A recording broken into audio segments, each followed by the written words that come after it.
Welcome to week 2 of Marriage and Family Therapy Theory and Technique from a Modern Perspective.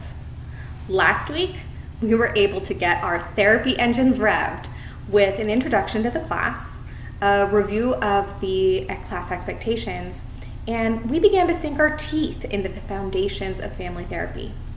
I really enjoyed your class discussion posts, and I love the dialogue you're all having with one another. This week, we will cover the basic techniques and foundational concepts of family therapy. Your readings about the evolution of family therapy and the lessons from early models will help lay a solid foundation upon which you can base your understanding of how family therapy works. You have 3 opportunities to earn class credit this week.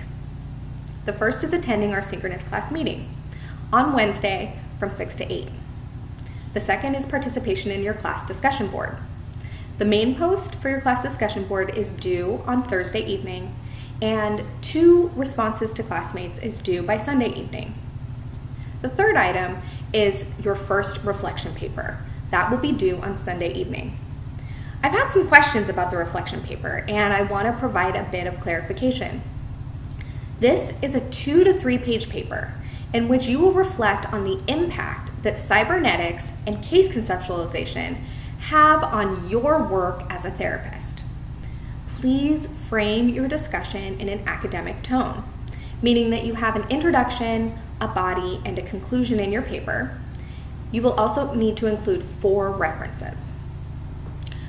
I encourage you to review the rubric that's found under week 2 to really understand what I'm looking for in an A paper.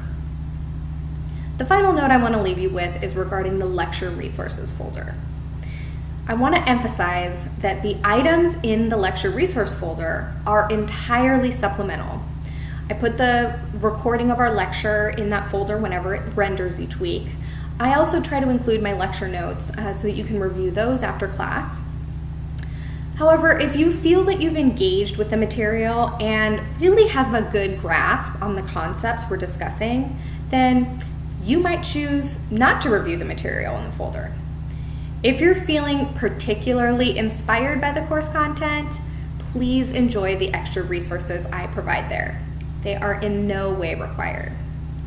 As always, please don't hesitate to reach out to me with any questions that you have over email. I'm happy to schedule a meeting or meet with you over Adobe Connect, and I look forward to meeting with you on Wednesday.